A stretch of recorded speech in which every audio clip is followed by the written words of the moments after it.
Ya, Anda kembali menyaksikan berita utama saudara. Di segmen ini kami akan membahas 3 topik terhangat yang menarik perhatian publik dalam sepekan terakhir, yakni tentang duo kembar yang terlibat penipuan pre-order iPhone, kasus praktik aborsi ilegal di Kemayoran, serta persiapan Indonesia jelang Piala Dunia U17. Oke, kita ke topik pertama. Setelah lama bersembunyi, pelaku kasus penipuan pre-order iPhone si kembar, Rihana dan Rihani, ditangkap oleh tim gabungan Polda Metro Jaya. Polisi mengatakan ada informasi si kembar ini sudah tahu bahwa mereka akan ditangkap. Rihana dan Rihani ditangkap saat bersembunyi di sebuah apartemen di wilayah Gading Serpong, Tangerang Selatan. Saat ditangkap dan diinterogasi oleh penyidik, keduanya terlihat santai. Bahkan mereka sempat menertawakan adanya informasi ke polisi bahwa dalam pelariannya keduanya berada di Bali. Si kembar Rihana dan Rihani sudah menjadi buronan polisi selama kurang lebih 21 hari. Mereka bahkan sudah pindah tempat tinggal sebanyak 3 kali selama menjadi buronan dan bertahan dengan meminjam uang dari keluarga dan uang hasil penipuan. Kini Rihana dan Rihani sudah ditetapkan sebagai tersangka serta menjalani masa penahanan selama 20 hari. Setelah ditangkap, kedua tersangka dibawa ke Jalan Gang Kembang, RT 5 RW 8 Cempaka Putih, Ciputat Timur, Tangerang Selatan. Dari lokasi ini saudara, Rihana menunjukkan sofa, meja makan, lemari, rak sepatu, microwave, serta vacuum cleaner yang merupakan hasil penipuan dan disita sebagai barang bukti. Hingga kini, polisi terus mengembangkan modus dan motif penipuan.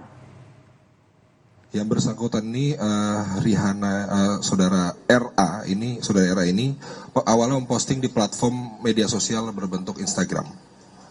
Dia yang tadi sebagaimana dijelaskan oleh Pak Direktur dengan harganya yang cukup menarik, akhirnya dia juga menawarkan kepada orang-orang yang menjadi resellernya. Setelah itu, setelah dapat, dia langsung mengatakan bahwa dia adalah seorang bagian dari distributor ini. Padahal faktanya dia membeli di handphone tersebut di gerai toko-toko yang sebagaimana kita ada tempat yang bisa kita datangi seperti yang di ITC dan lain-lain seperti itu. Jadi akhirnya ini jadi menggulung, akhirnya dia tidak bisa memenuhi kewajibannya terhadap para resellernya atau dalam hal ini korban dia. Total ada 18 laporan terkait dugaan tipu-tipu yang dilakukan si kembar dengan total kerugian mencapai 35 miliar rupiah. Namun, polisi mengungkap, kini kemungkinan ada lebih dari 18 orang yang akan melaporkan dan salah satunya mengaku merugi hingga 2,5 miliar rupiah. Polisi juga mengungkap bahwa keluarga si kembar juga menjadi korban dan akan melaporkan keduanya, tetapi tidak dijelaskan kasusnya lebih lanjut. Sementara itu saudara berharap uang mereka bisa kembali. Para korban penipuan yang dilakukan si kembar Rihana dan Rihani mendatangi gedung Ditreskrimum Polda Metro Jaya. Keempat korban yang ternyata sahabat Rihana ini mengaku merugi dengan jumlah yang bervariasi, mulai dari 2,5 miliar hingga 4,6 miliar rupiah. Dan kini kesulitan untuk mengembalikan uang dari beberapa reseller mereka. Harapan dari para korban penipuan si kembar agar uang mereka kembali datang dari Pusat Pelaporan dan Analisis Transaksi Keuangan (PPATK) yang memblokir rekening tersangka si kembar Rihana Rihani. Pemblokiran dilakukan untuk mencegah adanya pengambilan uang oleh pihak lain. PPATK sudah memblokir beberapa rekening terkait si duo kembar ya, tersangka pelaku penipuan iPhone. Dan terus kita berkoordinasi dengan penyidik. Sampai saat ini PPATK sudah memblokir dari rekening yang ada itu senilai 86 miliar. Sekarang kita bergeser ke topik selanjutnya saudara, yakni tentang praktik aborsi ilegal di Kemayoran, Jakarta Pusat. Kedua pelaku yang pernah ditahan atas kasus yang sama justru berani membuka layanan aborsi ilegal setelah keluar dari penjara. Setelah dulunya hanya menjadi asisten dalam kasus serupa. Sekitar 50 tindakan aborsi sudah mereka lakukan dalam kurun waktu 1,5 bulan dengan peralatan dan obat seadanya. Setelah kejahatannya terungkap, polisi pun membongkar septic tank yang ditenggarai sebagai tempat pembuangan janin hasil aborsi ilegal di Kemayoran, Jakarta Pusat. Setelah menelusuri saluran buangan yang langsung mengalir ke selokan, polisi menemukan sebuah jaringan yang diduga merupakan bagian dari janin yang diaborsi. Dari rumah tersebut tidak ada saluran pembuangan yang menuju ke septic tank, tapi langsung menuju ke saluran pipa atau saluran yang menuju ke saluran pembuangan got.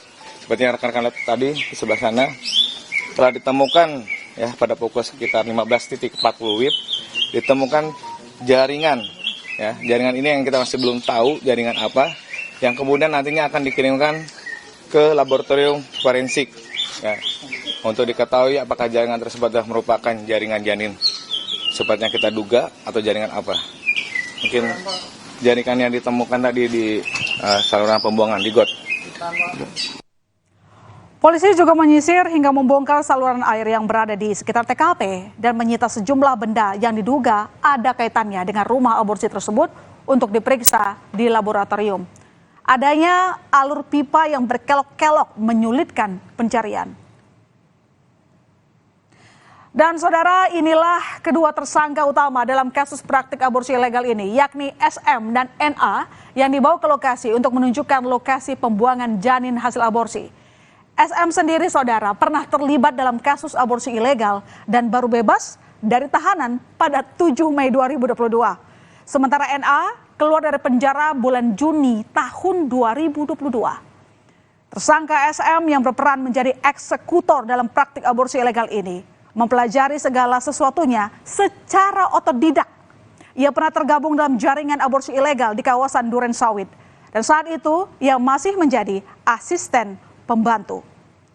Sementara itu tersangka NA yang menjadi asisten dalam pelaksanaan praktik aborsi ilegal justru merupakan otak dari kejahatan ini, yang menyewa rumah dan mencari pasien serta mengajak tersangka SM. NA pun pernah terlibat dalam jaringan Cikini, masih dalam kasus aborsi ilegal. Nomornya lah yang disebarkan melalui media sosial untuk menjaring pasien. Dalam kasus aborsi ilegal di Kemayoran, Jakarta Pusat, polisi menetapkan total 9 tersangka. Selain SM dan NA, ada 7 tersangka lain, saudara. 2 orang tersangka merupakan pegawai rumah aborsi ilegal itu. Tepatnya SP selaku asisten serta SA yang merupakan sopir antar jemput. Itu 4 yang hubungannya. 1 orang lagi dari salah satu pasien. Polisi tengah mendalami dengan praktik aborsi ilegal di Kemayoran. Dan yang juga menjadi topik hangat, yakni Indonesia mendapat kepercayaan dari FIFA untuk menjadi tuan rumah Piala Dunia U17. Persoalannya, Stadion Gelora Bung Karno yang jadi salah satu venue dari perhelatan ini jadwalnya bentrok dengan konser Coldplay. Nama Jakarta International Stadium atau JIS muncul jadi opsi menggantikan GBK. Namun dengan sejumlah catatan dari FIFA, mau tak mau renovasi JIS sudah jadi jawaban. Namun keputusan renovasi Jakarta International Stadium jadi polemik, bahkan diseret beraroma politis. Catatan dari FIFA antara lain, saudara, akses keluar masuk penonton JIS saat ini hanya punya 1 pintu masuk. Hal ini tentu berbahaya jika terjadi penumpukan penonton. Catatan selanjutnya adalah rumput di JIS yang ternyata tidak sesuai standar FIFA. Meski pernah dipakai pertandingan 2 klub Spanyol tingkat junior ternama, Barcelona dan Atletico Madrid. Selanjutnya, akses masuk pemain dan ofisial ke JIS yang dinilai terlalu kecil, begitu pula lahan parkirnya.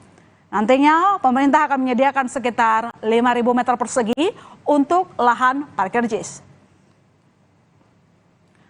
Pada Selasa kemarin, Ketua Umum PSSI Erick Thohir bersama Menteri PUPR serta pejabat Gubernur DKI Jakarta meninjau langsung Jakarta International Stadium. Peninjauan ini merupakan upaya memperbaiki JIS sesuai standar FIFA agar nantinya bisa diusulkan sebagai salah satu stadion penyelenggara Piala Dunia U17. Selain rumput lapangan di JIS yang akan diganti, fasilitas publik untuk memudahkan akses masuk ke JIS juga segera dibangun.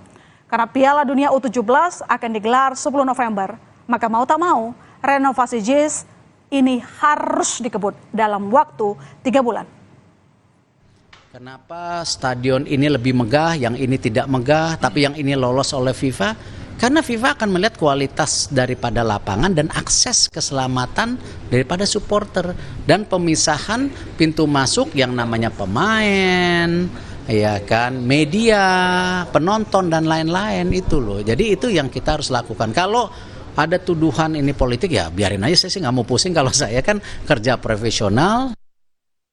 Ini keroyokan, ya. Kayak rumput menurut Pak Kamal sekitar 6 miliar keamanan. Itu nanti dari PU. CPO yang ke Ancol dari PU. Yang CPO apa yang kereta api dari DKI. Dan RAM dari Jasa Marga. Ini semua keroyokan. Masuknya nama Jakarta International Stadium sebagai opsi venue Piala Dunia U17 di tengah banyak kekurangan di sana-sini yang kemudian dikebut renovasinya jadi polemik. Sebenarnya bisa tidak sih jika Piala Dunia U17 tidak digelar di Jakarta? Nah saudara, sebenarnya jawabannya adalah bisa karena tak ada larangan dari FIFA. Tapi perlu dicatat, dalam beberapa acara pertandingan internasional skala dunia, ibu kota negara selalu digunakan sebagai venue utama. Jika Jakarta tidak bisa mengakomodasi ini, maka bisa jadi catatan khusus bagi Indonesia untuk ke depan. Ya, ada 6 stadion yang sebenarnya siap untuk pergelaran Piala Dunia U17. Di Jakarta, saudara, ada Gelora Bung Karno yang menjadi stadion langganan untuk pertandingan tim nasional Indonesia ataupun event bertaraf internasional. Tapi GBK ini kita coret dulu ya, karena bentrok dengan konser Coldplay. Jadi harus digantikan. Dan untuk 5 stadion lain sudah siap. Ada Stadion Sijalak Harupat di Bandung yang kapasitasnya 30.000 penonton. Kemudian Stadion Gelora Sriwijaya Jakabaring Palembang yang pernah menjadi venue Asian Games 2018 dengan kapasitas 23.000 penonton. Lalu selanjutnya saudara, ada Stadion Utama Gelora Bung Tomo Surabaya yang menjadi venue FIFA Matchday Indonesia lawan Palestina 2 pekan lalu. Dan Stadion Manahan Solo Jawa Tengah yang kapasitasnya 20.000 penonton. Dan terakhir ada Stadion Kapten Iwayan Dipta di Gianyar Bali yang berkapasitas 25.000 penonton. Ya, itu tadi 3 topik pilihan yang menarik perhatian publik selama sepekan kemarin. Simak terus ulasan-ulasan topik terkini yang khas yang tayang di Berita Utama. Sorotan lain di Berita Utama, banjir lahar hujan terjang pemukiman dan